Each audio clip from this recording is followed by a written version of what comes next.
Joining me for more insight on all of this is Shuja Nawaz. He is the director of the South Asia Center at the Atlantic Council in Washington, D.C. This is the first time that such a senior general has faced these kinds of charges. What does this symbolize about what's happening there in Pakistan? Can we read a lot into this or not? Well, it is symbolically quite important, although technically it's the second time that a former army chief has been brought to court.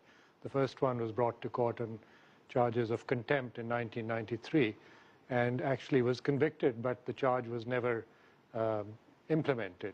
The conviction was never put into effect. So General Pervez Musharraf is making history of sorts, not the kind that he wanted to when he went back to Pakistan in March this year. Well, let's talk about that, because here's a man who really has had such a fall from grace. I mean, he was the leader of the country. He goes into exile. He's in London and Dubai.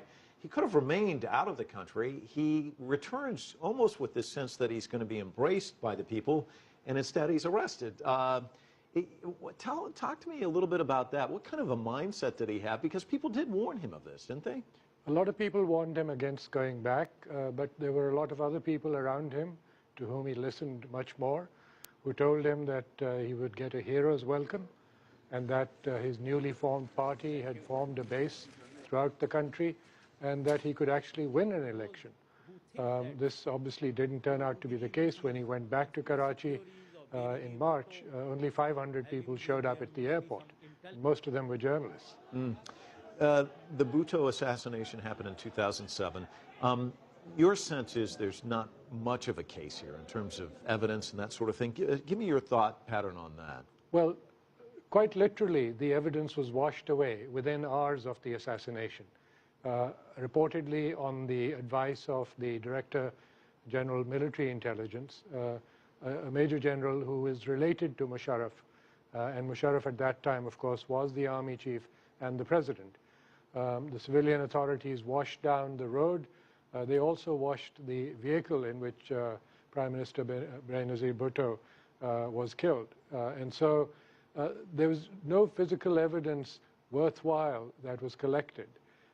Also, we have to remember that within 24 hours, the Pakistani military spokesman of the Ministry of Interior, a retired brigadier, said that they'd solved the crime, that they knew who had done it.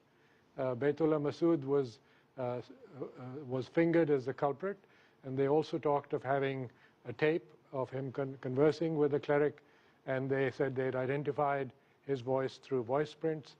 So as far as they were concerned, the matter was solved.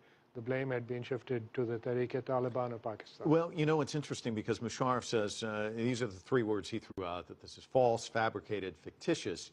But even if he were to escape these charges, there are additional charges he's facing, correct? Yes, he is, and that's what's kept him under house arrest.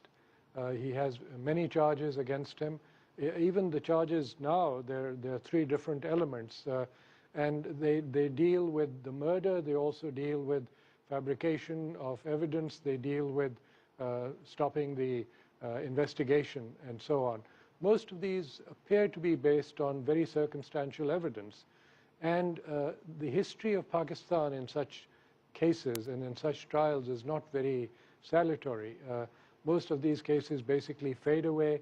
If they take a long time, this particular case could be explosive in one way, because it may end up embroiling the former head of the ISI, General Pasha, as well as General Kiani, the current army chief, because he'll be retiring in November. And if the trial is still going on, he may well be asked to come and testify. Well, we will definitely keep our eyes on it, and we'll probably have you back at that point in time. Thanks so much for joining us this evening. Certainly.